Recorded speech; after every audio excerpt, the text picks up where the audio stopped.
नमस्कार, मैं हूं ईशा खान और आपका स्वागत है हमारे खास कार्यक्रम में। और आज हम बात करेंगे प्रधानमंत्री नरेंद्र मोदी और रूसी राष्ट्रपति पुतिन के बीच हुई जो बातचीत थी उसके बारे में।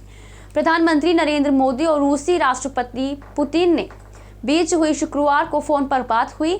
दोनों नेताओं ने द्विपक्षीय संबंधों की स्थिति पर चर्चा की। दोनों नेताओं की बातचीत में ऊर्जा सहयोग, व्यापार और निवेश, रक्षा और सुरक्षा सहयोग और अन्य प्रमुख क्षेत्र शामिल हैं। ये दोनों नेताओं की बातचीत 5वीं बातचीत है।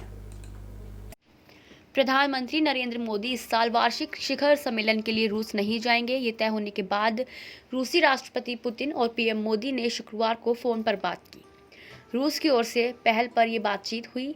इस बातचीत में दोनों नेताओं ने रूस यूक्रेन युद्ध और भारत रूस द्विपक्षीय संबंधों की स्थिति पर चर्चा की। यूक्रेन हमले के बाद इस साल दोनों नेताओं की 5वीं बातचीत है। भारत की ओर से जारी बयान में कहा गया कि प्रधानमंत्री नरेंद्र मोदी एक बार फिर युद्ध की जगह बातचीत के जरिए मुद्दों को सुलझाने का आह्वान किया है।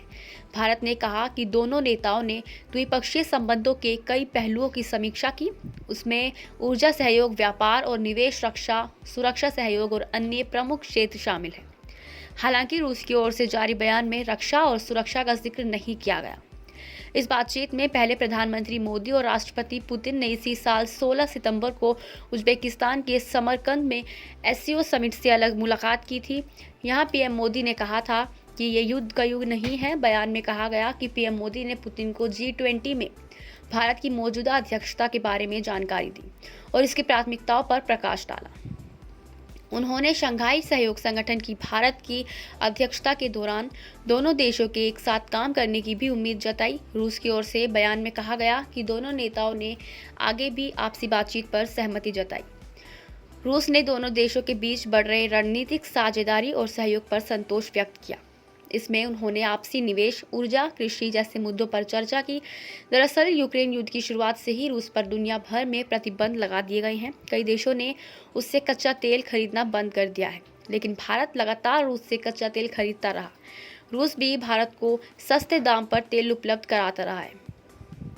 G7 देश इसे युद्ध की फंडिंग के तौर पर देखते हैं, इसलिए हाल ही में उन्होंने रूसी तेल पर $60 के दाम का एक कैंप लगाया दिया, यानी कोई भी देश इससे ज़्यादा की कीमत पर तेल नहीं खरीदेगा। वहीं पुतिन ये कह चुके हैं कि कोई भी देश जो इस कैप को मानेगा उसे तेल नहीं दिया जाएगा।